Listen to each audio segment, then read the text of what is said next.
یہ کہتے ہوئے وہ میرے اور قریب ہو گئیں۔ میری بے چینی میں اب کافی حد تک اضافہ ہو چکا تھا۔ انہوں نے اپنی آنکھیں بند کر لیں اور ایک گہری سانس لی۔ میں نے ہمت کی اور سیدھا ہو کر بیٹھ گیا۔ روحی جی، آپ تو… میں نے سرگوشی کی اور ان کو چھیڑا۔ وہ فوراً کانپ اٹھیں اور بولیں، تم مجھے پاگل کر دو گے، اور وہ بھی سیدھی ہو گئیں۔ میں نے ان کی آنکھوں میں دیکھتے ہوئے شرارت کی اور پھر ان کے قدموں میں بیٹھ گیا، اور روحی بھی مجھے آشیرواد دینے لگی۔ اور پھر انہوں نے مجھے کھینچ کر اوپر کیا اور مجھ سے شرارتیں کرنے لگیں، اور میری آنکھوں میں دیکھتے ہوئے بولیں، تم اور یہ دونوں مجھے پاگل کر دیتے ہو، اور ساتھ ہی اپنی نظریں جھکا لیں۔ یہ الفاظ پہلی بار تھے۔ مجھے اب برداشت نہیں ہوا اور میں نے ان سے اجازت مانگی۔ انہوں نے سر ہلایا، سب کچھ تمہارا ہے۔ اور پھر میں محبت کی برسات کرنے لگا۔ وہ میرے کان میں سرگوشی کرتے ہوئے بولیں، شیرو، میں تمہارے ساتھ ہمیشہ رہنا چاہتی ہوں۔ اور پھر وہ مجھے مزید اپنے ساتھ لگانے لگیں۔ اب میں محبت کی برسات کرتے ہوئے شرارتیں کر رہا تھا، اور ہم دونوں دوسری دنیا میں دوڑ رہے تھے، اور روحی جی بھی میرے کانوں میں سرسراہٹ کر رہی تھی کہ شیرو، دوڑتے رہو، دوسری دنیا میں دوڑتے رہو۔ زیرو کے بلب اور چاند کی روشنی میں چمکتا ہوا روحی کا چہرہ مجھے پاگل کر رہا تھا۔ ہماری آنکھیں ملیں۔ ان کی آنکھوں میں ایک گہری خواہش اور محبت کی چمک تھی۔ میں نے ان کو اپنے ساتھ لگا لیا، بالکل ایسے جیسے کوئی بھوکا کھانا تلاش کر رہا ہو اور محبت کی برسات کر رہا ہو۔ روحی جی نے کینچی بنا کر مجھے اپنے ساتھ لگایا ہوا تھا۔ کچھ دیر بعد روحی جی نے مجھے پیچھے کیا اور غصے میں مجھے دھکا دیا اور خود میرے اوپر بیٹھ گئیں۔ جیسے ہی میری نظر ان پر پڑی، وہ بہت خوبصورت تھیں، اور قدرت نے انہیں بہت فرصت سے بنایا تھا۔ میں ان کو دیکھ کر سوچ رہا تھا کہ آصف اور خرم کیسے ان سے ملنا چاہتے تھے، اور میں کتنا خوش نصیب ہوں کہ بنا مانگے ہی سب کچھ مل رہا ہے۔ روحی جی کی آنکھیں بند تھیں، سر پیچھے کی طرف جھکا ہوا تھا، بال بکھرے ہوئے تھے۔ کتنا اچھا لگ رہا تھا۔ وہ بڑبڑا رہی تھی، تم میرے اندر سما رہے ہو۔ میں نے ان کو اپنے ساتھ لگایا اور دوسری دنیا میں دوڑنا شروع کر دیا، اور پھر انہوں نے میرے کان کو کاٹ لیا اور بولی، شیرو، میں تمہارے بہت قریب آ رہی ہوں۔ اور پھر وہ دوڑتی دوڑتی اس دنیا میں واپس آنے لگیں۔ کچھ لمحوں بعد روحی جی نے سر اٹھایا اور مسکرائیں اور بولی، اب تمہارے اس دنیا میں واپس آنے کی باری ہے۔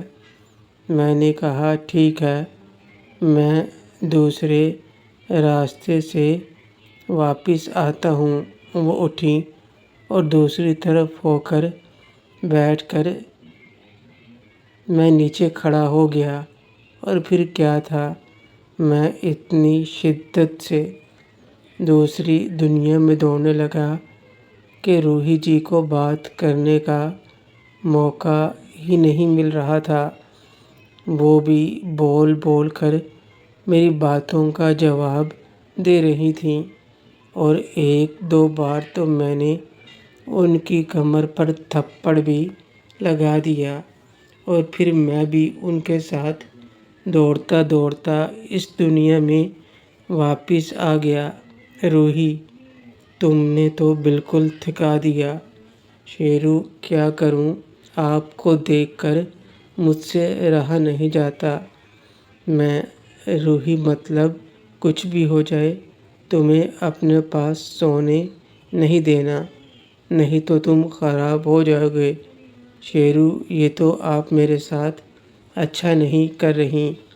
مجھے اس چیز کی لت لگا کر اب اگر آپ مجھ سے دور جائیں گی تو یہ سراسر ناانصافی ہوگی۔ روحی، اب یہ فضول باتیں بند کرو اور مجھے بھی سونے دو۔ مجھے صبح کام پر بھی جانا ہے، تم بھی سکون سے سو جاؤ۔ تمہارے تمام ڈاکومنٹ صبح آ جائیں گے تو تمہیں کالج جانا ہے، نئے سرے سے داخلہ لینا ہے۔ شیرو، چلو ٹھیک ہے، میں بھی داخلہ لے لیتا ہوں، صرف آپ کے کہنے پر، ورنہ میرا پڑھنے کا بالکل بھی ارادہ نہیں ہے۔ جتنا کچھ ہو چکا، اس کے بعد تو بالکل بھی من نہیں۔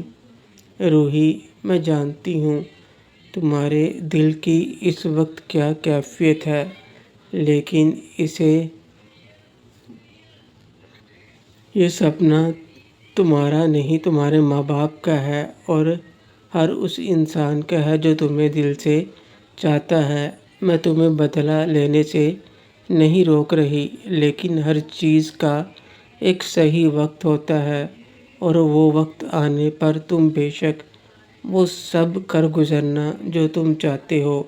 اس کے لیے میں تمہیں نہیں روکوں گی۔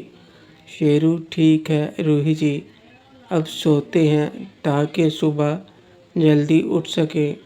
میں اپنے بستر پر سو گیا، جبکہ روحی جی وہاں سے اٹھ کر کمرے میں چلی گئیں۔ جب وہ جا رہی تھیں تو میں شرارتی مسکان کے ساتھ انہیں دیکھ رہا تھا۔ وہ بھی اپنا چہرہ لال کیے ہوئے دوسرے کمرے میں چلی گئیں۔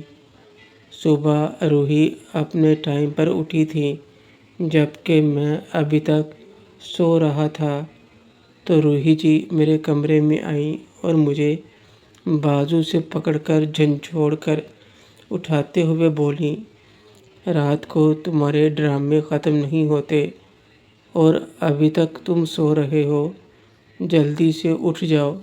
آج تمہارا پہلا دن ہے کالج کا، تمہیں ایڈمیشن لینے جانا ہے اور تم ابھی تک سو رہے ہو۔ روحی جی کی بات سن کر میں نے اپنے دوسرے بازو کو تھوڑا لمبا کیا اور روحی کی گردن کو لپیٹ کر اپنے اوپر گرایا، اور پھر ان کے ماتھے پر بوسہ لیتے ہوئے بولا، شیرو، سونے دو نا، ابھی کیا جلدی ہے؟ روحی، سونے کے بچے، جلدی سے اٹھو، ورنہ میں ٹھنڈا پانی پھینک دوں گی۔ میرے دوسرے ہاتھ میں ٹھنڈا پانی ہے۔ روحی جی کی بات سن کر میں تیزی سے بیڈ سے اٹھ بیٹھا، اور میں نے ساتھ ہی جو روحی کو پکڑا ہوا تھا وہ بھی چھوڑ دیا۔ تو روحی جی ہنستے ہوئے پیچھے ہٹ گئیں اور میری جانب دیکھتے ہوئے بولیں، روحی، اب آیا نا بچوں لائن پر، تجھ کو اس طرح ہی ٹریٹ کرنا ہے۔ اب جلدی سے اٹھ کر میرے پیچھے آ جاؤ اور اپنی ایکسرسائز مکمل کرو، میں ناشتہ تیار کر رہی ہوں۔ ان کی بات سن کر میں مسکراتے ہوئے بولا، روحی جی، صبح صبح یہ کیا مذاق ہے؟ کوئی اس طرح بھی اٹھاتا ہے؟ روحی جی چہرے پر مسکان سجائے بولی، آپ کو اس طرح ہی اٹھانا ہوتا ہے، نہیں تو آپ پھر سے شرارتیں کرنے لگ جاتے ہیں۔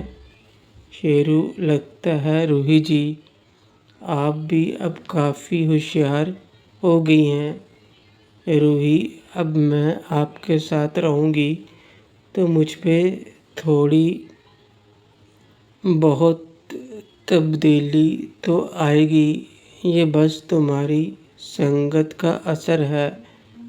مجھ سے بات کرنے کے بعد روحی جی واپس کچن میں چلی گئیں، جبکہ میں اٹھا اور اپنی ایکسرسائز مکمل کی۔ اس کے بعد تیار ہونے اپنے روم میں آیا تو روحی ناشتہ لے کر ڈائریکٹ ڈائننگ ٹیبل پر بیٹھ گئی، مجھے آواز دی اور میں تیار ہو کر سیدھا ڈائننگ ٹیبل پر آ گیا۔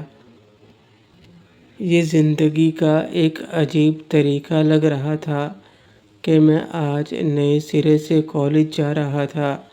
جب ہم ناشتہ کرنے بیٹھے تو روحی جی مجھ سے بولیں: روحی، تمہارے کاغذات صبح صبح ہی ہمارے گھر پہنچ گئے ہیں۔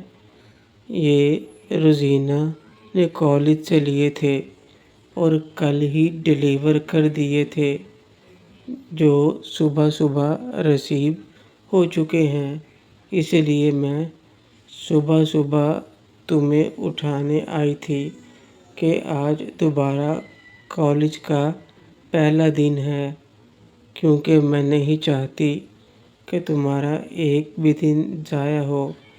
شیرو: ٹھیک ہے، تو آپ مجھے کالج اتارنے جائیے گا۔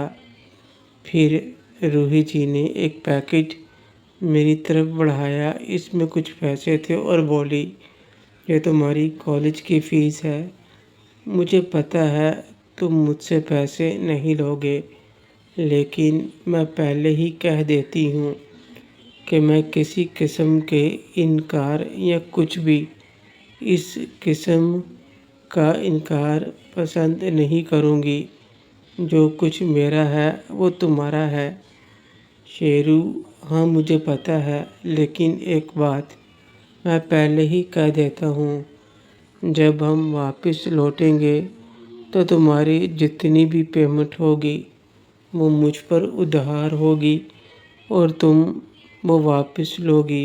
روحی: ہاں بالکل، کیوں نہیں، کیونکہ مجھے پتہ ہے کہ تم خوددار انسان ہو اور کسی کا بھی کچھ اپنے اوپر احسان نہیں رکھتے، اور میں بھی اتنی امیر تھوڑی ہوں اپنی ایک ایک پائی تم سے وصول کروں گی، اس لیے اس بات کی تم ٹینشن مت لو۔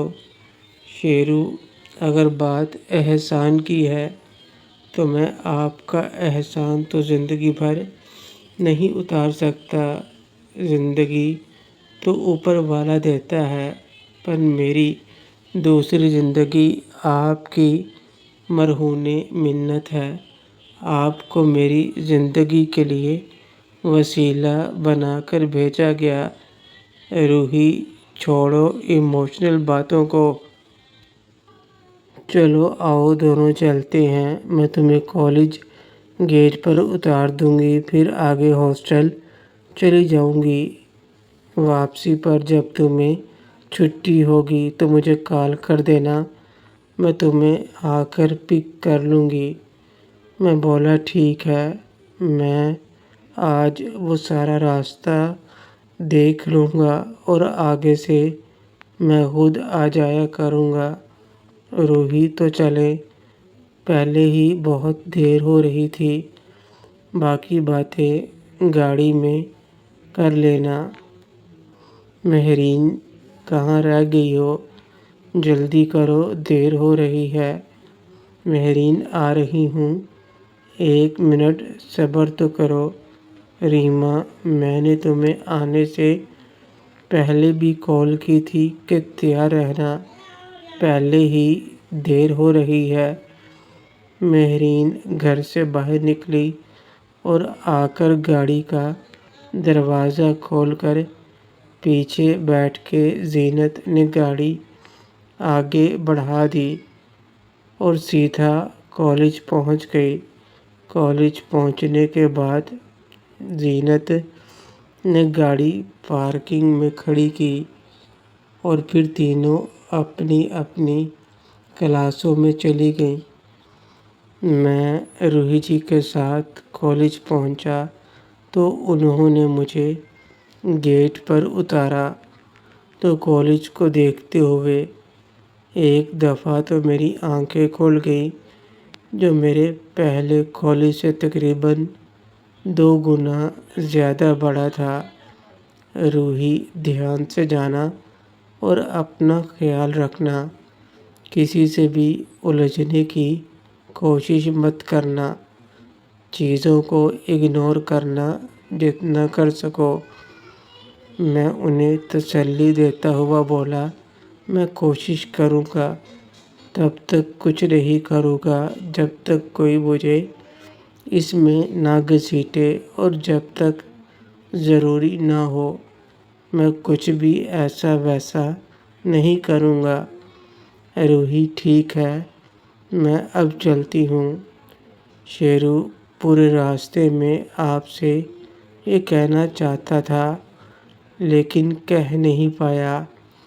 ابھی پھر کہہ رہا ہوں، اگر آپ کو ہاسپٹل میں کچھ بھی پریشانی ہو تو مجھے کال کرنا۔ اگر آپ نے مجھے کال نہیں کی، وہ بتانا ضروری نہیں سمجھا تو میں واپس چلا جاؤں گا۔ روحی، تمہیں پریشان ہونے کی ضرورت نہیں، جہاں تک میرا خیال ہے کہ ایسا کچھ بھی نہیں ہوگا، تم بے فکر رہو۔ شیرو، ٹھیک ہے، لیکن میری کہی ہوئی بات بھولنا مت۔ اگر کوئی ایسی پریشانی ہو تو سب سے پہلے مجھے بتانا۔ روحی جی آگے ہوئیں اور میری گال پر بوسہ دیتے ہوئے بولیں، تم سے کہا نا کہ سب سے پہلے تمہیں بتاؤں گی، اور جتنی بری حالت تم نے اس کی تھی، میرا نہیں خیال کہ وہ ہاسپٹل کے آس پاس بھی آئے۔ چلو ٹھیک ہے، میں اب چلتا ہوں۔ پھر میں نے روحی جی کو بائے بولا اور میں کالج کے گیٹ کے اندر داخل ہوا، جبکہ روحی جی نے اپنی گاڑی آگے بڑھا دی۔ روحی کی گاڑی کے رخصت ہوتے ہی میں نے کالج کے عظیم الشان گیٹ کی طرف پیٹ کی سانس اندر کھینچا اور باہر نکالا۔ یہ میرے کالج سے کہیں زیادہ وسیع اور عالی شان نظر آ رہا تھا۔ شہر کے ایلیٹ ایجوکیشنل انسٹی ٹیوٹ کا یہ دبدبا، سفید سنگ مرمر اور شیشے سے بنا ہوا مین گیٹ اپنی چمک دمک سے آنے والوں کا استقبال کر رہا تھا۔ لاؤنجز سرسبز اور قطع در قطع تھے، جیسے کسی انگلش ناول کا منظر ہو۔ فاؤنٹین کا پانی آواز کی ایک مسلسل پرسکون لہر بنا رہا تھا۔ طلباء و طالبات کے گروہ میں زندگی کی روح دکھائی دے رہی تھی۔ کوئی کتابیں لیے کلاسز کی طرف تیز قدموں سے جا رہا تھا تو کوئی کافی کے کپ تھامے دوستوں کے ہمراہ کہہ کے لگا رہا تھا۔ لباسوں میں جدیدیت اور مہنگے برانڈ کا راج تھا۔ یہاں کی ہوا امیدانہ بے فکری اور نوجوانی کی چوکی گلی ہوئی تھی۔ یہ وہ دنیا جہاں میں ایک نئے سرے سے داخل ہونے جا رہا تھا۔